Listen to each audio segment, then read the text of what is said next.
Okay, so I'm glad to talk to you all today about this interesting topic, genetic evaluation of children with developmental delay. So I'll start by giving a brief introduction about global developmental delay and intellectual disabilities and the importance of comprehensive genetic evaluation. Then we will present some cases to show the importance of performing these evaluations. And then at the end, we'll talk little about the new utility of whole exome sequencing in this field. So when we say intellectual disability, then it's, I'm sorry, I will just need to, okay, good. So when we say intellectual disability, it is characterized by significant limitations in both intellectual function and adaptive skills. And for intellectual function, we need to have an IQ of 70 or more. And typically, this condition is diagnosed in children during childhood. Now, to be able to label someone with intellectual disability, then we need to have an IQ testing. This is why this term is typically reserved for children older than 5 years, when we can easily and reliably disability affects 1 to 3% of population. Now, for younger children, less than 5 years, when these cognitive evaluation are difficult to perform, we give the label global developmental delay, which is a delay in 2 or more of developmental delays, including the grosser form, fine motor, language and speech, social and activities of daily living. And the global developmental delay predicts a future diagnosis of intellectual disability. And again, the prevalence is same, 1 to 3%. And this term is more reserved for children younger than 5. Now, in 2014, an important paper, it's now old, and I will also give you like some updates, but still this is a very important paper from the American Academy of Pediatrics, where they gave recommendations regarding evaluation of children with intellectual disability and the global developmental delay. And in this paper, they clearly stated that all children with a global developmental delay or intellectual disability, irrespective of the degree, they should have comprehensive genetic evaluation. And the aim of this evaluation is to identify the genetic cause or the molecular diagnosis, which can be either a defect in a single gene or a defect in a chromosome. And they have this nice table about the purposes of performing such comprehensive medical genetic evaluation. So first, yes, we need to know the etiology, and knowing the etiology will help us in finding in understanding complications and information about the disease and prognosis and inheritance, and which will help also to understand the recurrent risk and allow for prevention for future. Also, it can help us in choosing the appropriate treatments, avoiding unnecessary diagnostic tests. And also it can help us to provide the family with a specific support, because we know we have sometimes support groups for specific diseases. It will also enable affected children who are diagnosed to access research related to their conditions. And then finally, of course, if we have a specific diagnosis, then this will allow for a medical home for specific conditions. So what do we do during this comprehensive genetic evaluation? So first, we do the initial assessment. The initial assessment includes first complete medical history, and it should include prenatal and birth histories. Then we need to look at the family history, look at least 3 generations, and then perform physical examination, focusing more on dysmorphic morphology and neurological examination. Now, if we strongly suspect a certain condition, then we do a specific test for that condition. But we all know that these, in most of the cases, clinical features are common for variable conditions, are not specific for a specific disease. So most of the time, we face a condition where we do not really suspect a specific condition. And in these situations, This statement recommends three tests. First, chromosomal microarray, then metabolic screening, and the third one is fragile X for all children with global developmental delay and intellectual disabilities. Now, first, regarding a chromosomal microarray, it detects small deletions and duplications, microdeletion and microduplication. Now, we know that chromosomal disorders can be large disorders that can be seen by regular karyotype. We call them cytogenic chromosomal disorders, or they can be microdeletions, small deletions and duplications that cannot be seen by regular karyotyping. These will be seen by a chromosomal microarray. The yield for chromosomal analysis is very, very small. This is why it's not really recommended to do a simple chromosomal analysis, but it's to use a chromosomal microarray, which will detect also like large chromosomal abnormalities that will be detected by karyotyping. Now, for chromosomal microarray, we have several methods, but the two common methods are comparative genomic hybridization, where we compare the patient's DNA with a control DNA to see if we have excess or deficiency in certain regions in the patient's DNA, indicating duplications or deletions.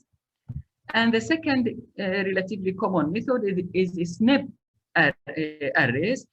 These will utilize single nucleotide polymorphisms, which are like normal variations in our DNA. So like if the common allele is A, the least common allele is B, then for every locus we have either A, B, or BB. And by looking at these variable alleles at SNPs across the genome, we can identify deletions and duplications. In addition, we can identify regions of loss of heterozygosity, which may indicate uniparental disomy or consanguinity. So these are really the two common methods, either comparative genomic hybridization or SNP array. Regarding metabolic screening, the four common tests that should be used for children with developmental delay: amino acids, organic acids, and acyl carnitine profile, in addition to homocysteine. Some other tests can be used in certain situations. And the third one is fragile X, and this should be performed for all boys and girls. So let's see how if we apply these things, how can we apply these recommendations based on some cases. So the first case is a 5-year-old boy with global developmental delay.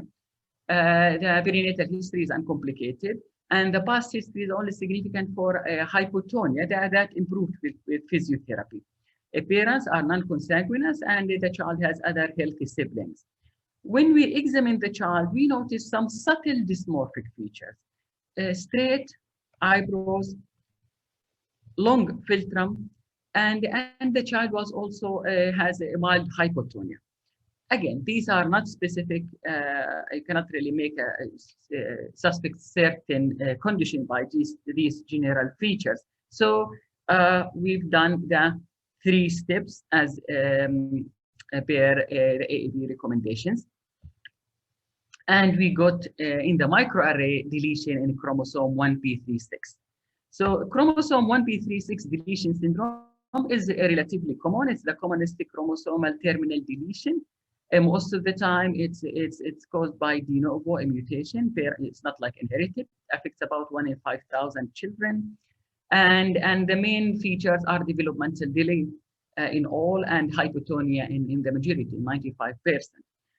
Of course, it can be associated with other features like dysmorphic facial features, as in our patient's straight eyebrows and a long philtrum, plus other features.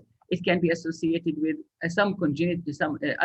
with congenital defects, like congenital heart disease, skeletal, renal anomalies, sometimes seizure and brain malformation, and others. But making a clinical diagnosis is nearly impossible in these cases, and definitely we need a microarray.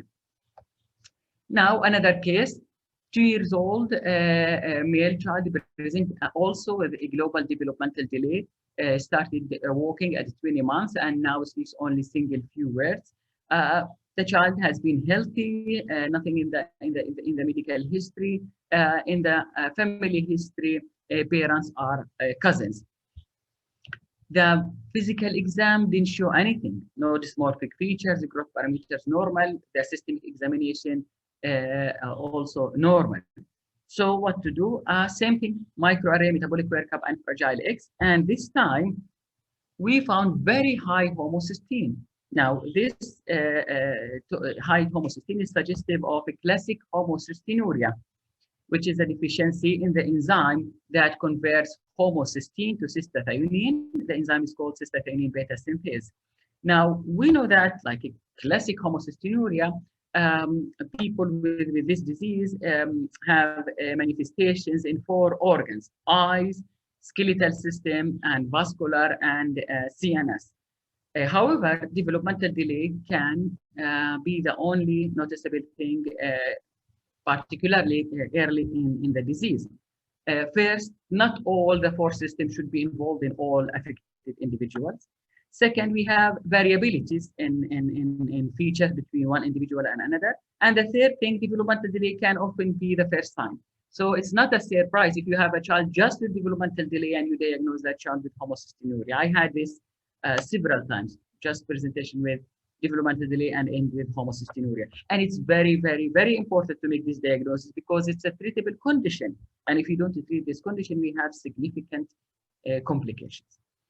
Now, let's move to the third case, where we have here a 3-year-old boy with, again, developmental delay. Start walking and talking at around 20 months. Again, the child is healthy, nothing in the past history. Even the family history is not that significant. Parents are non-consanguineous, but interestingly, the mother mentioned that she was diagnosed recently with premature ovarian failure.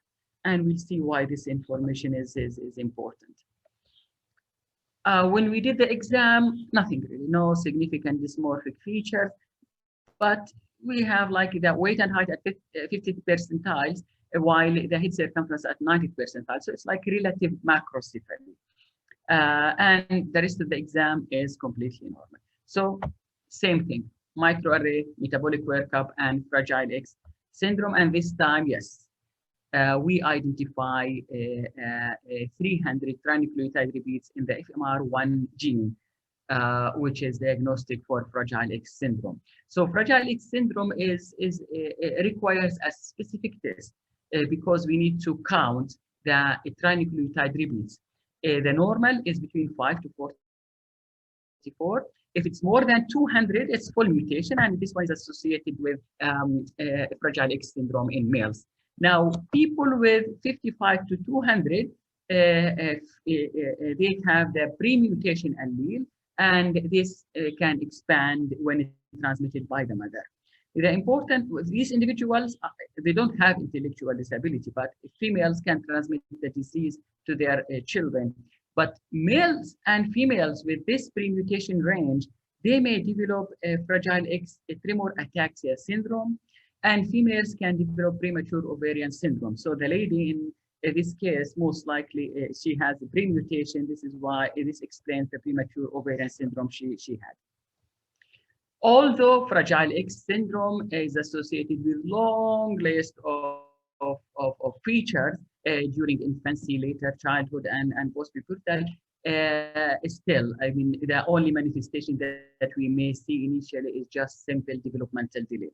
This is why we really need to do this test for all children with developmental delay, as per the American Academy of Pediatrics.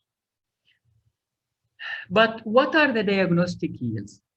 Chromosomal microarray, if applied to children with developmental delay, we will get answers in 15 to 20%. Metabolic workup only 1 to 5%, depending on the study. Fragile X syndrome in boys 2 to 3%, and girls 1 to 2%. So the yield is still, like, even if you put all these together, still we are talking about less than 1/3 of the cases to be diagnosed through this approach. So that publication in 2014, they said, okay, if you don't find diagnosis and you have a male, then you consider a gene panel for X-linked intellectual disability. If you have female, then you consider MICP2. But at that time, people just start using whole exome sequencing. And in this statement, they said, yes, whole exome is being used, but the utility of this test not yet fully understood. Now, after 5 years of this statement, we got like more another publication about the utility of whole exome sequencing and developmental delay. But before presenting this paper, let's talk little about whole exome sequencing. So every gene or the majority of genes are composed of exons and introns. So the exons are the coding regions and the introns are non-coding regions. So the exons, all the exons together, if you put them together, this is called exome. And it constitutes only less than 2% of the genome. And most of the mutations happen in these exons. So people thought, okay, let's sequence less than 2% of the genome and we get more than 85% of disease-causing mutation. And this is how people started using whole exome sequencing, one test for all the exons of all the genes that are known to be associated with human disease. So the first publication was from Baylor in 2013 about the utility of this method as diagnostic test, and then followed by several publications. And now we know that whole exome sequencing is becoming like very popular and useful diagnostic tool, not only in developmental delay, but also in many other genetic conditions. And then this paper came in 2019 to discuss, like to fill the gap, because again, the American Academy of Pediatrics paper 2014 was unable to comment on the whole exome, but now we have data. So what they did, they looked at 30 articles to look at the utility of whole exome sequencing. And they found really a very high diagnostic yield, 36% overall. And this yield is much higher if we have a neurodevelopmental disorder plus other conditions. So it's like 53% if we have additional condition, but even if it's isolated developmental delay, it's 31%. This is much higher than the microarray, which is 15 to 20% the diagnostic yield. So these people suggested the following: to have whole exome sequencing as first step when you deal with child with intellectual disabilities, with or without other manifestations, intellectual disabilities, or even like autistic spectrum disorder, with or without other features. Now, when we started doing whole exome sequencing, it was only sequencing, will detect like point mutations. And for deletions and duplications, you need to do chromosome microarrays. But nowadays, most of the labs are performing whole exome sequencing. And as part of this test, they can look at the sequencing data and determine copy number variations. So they can really determine if you have deletions and duplications. So the first step is to do whole exome sequencing, preferably with copy number variations, because in this case, you don't need to do microarray, because this whole exome sequencing with copy number variation analysis will detect deletions and duplications, and you don't need to do a microarray. So if you find so the first step here is whole exome sequencing with plus minus copy number variation. If you find diagnosis, that's it. You can, and most of the time you'll find your diagnosis from the first step. Now, if not, then you will do microarray if whole exome sequencing didn't include copy number variations. But if the whole exome sequencing includes copy number variation, then no need to do a chromosomal microarray. And of course, we know that sometimes we don't have a diagnosis, then we keep re-evaluating the child and following the child. 5 minutes, Dr. Ayman, 5 minutes, please. Yes, I'm almost done, yes. What are the limitations for whole exome sequencing? Again, it doesn't detect deletions and duplications if copy number variation analysis is not part of it. It won't detect trinucleotide repeats. So for fragile X, still you need to do the test. And methylation defects and intronic deletions are not detected also. So now this is what we like from putting two papers together for all children with global developmental delay and intellectual disability. Instead of doing chromosomal microarray, the first step is to do whole exome sequencing, preferably with copy number variations, in addition to metabolic workup and fragile X syndrome testing. If we fail, we have additional tests, like we have a whole genome sequencing that will detect like intronic deletions, a global metabolic disorders, DNA methylation. So still, there are other tests that we can consider. And thank you.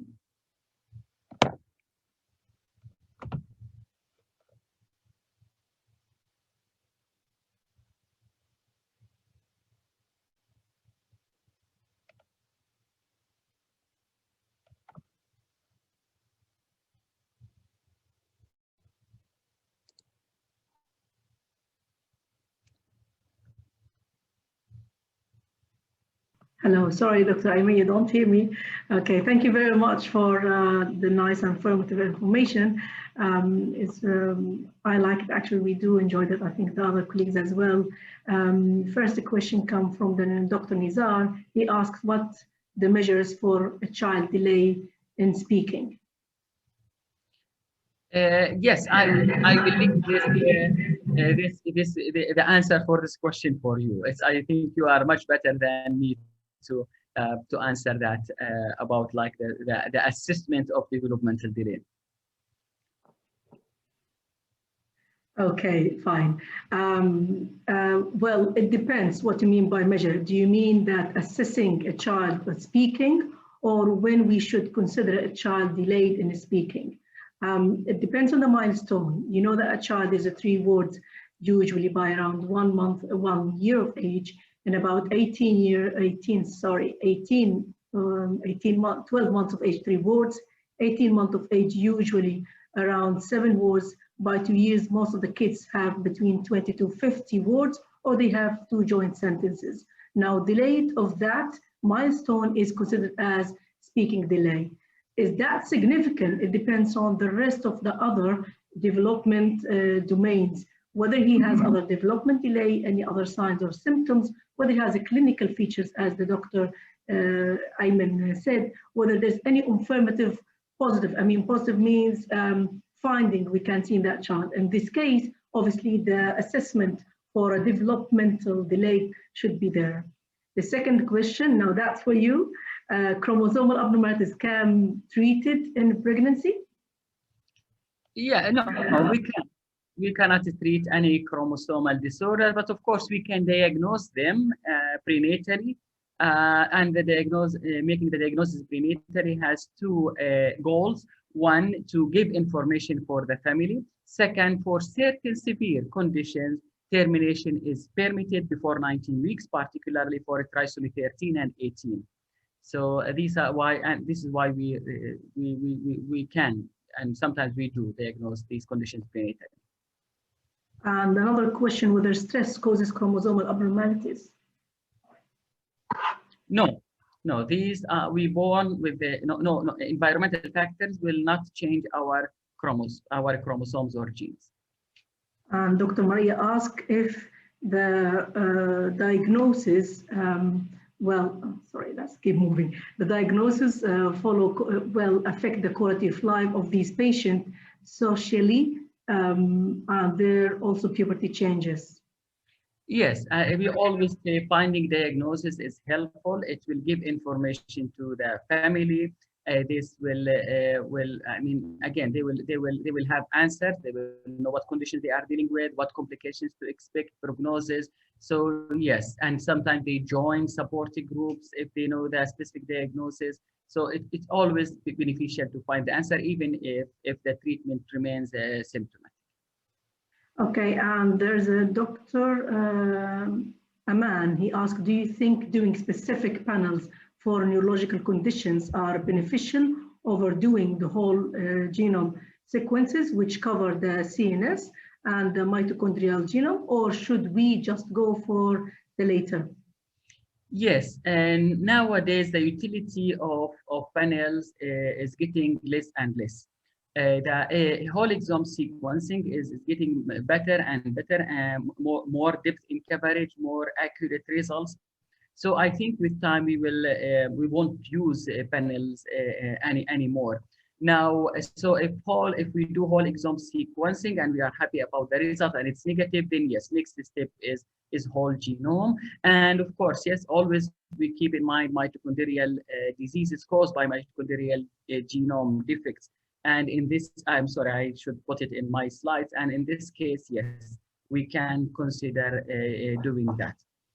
Another question, whether you go for all these tests in one go, or you just go step by step in your practice? Now, no, we can actually stepwise we can do that. Now we can, most of the time we defer the metabolic workup, because if the baby is born here and we know that the baby has newborn screening, so this will cover most of metabolic disorders. So typically we start with whole exome sequencing as first step with copy number variation, of course. I think this is one of the nurses. She just asked if you can recommend the growth and developmental tool that can be used in our child health nursing courses. Yeah, and again, this is for you, Huda. Yes. Okay. Well, there's over 50 tools which can be used. Many of them can be used at the nursing level, at teachers level, and also at the parental level and general practice level. The one you should go for, because obviously we can't just say that's the 50, choose one of them, is the one which is available. It can be visible. You can get equipment easily. It's being adopted by the center where you work. Their analysis is very easy and it's not time consuming. And more of that, that's the continuity of the practice. Because these tools, it depends very, very much how much you do them, you're going to be good at them. Many course trainings, you can pick up one of them, but I think it's not for you, it's for the institute you work in to decide which one.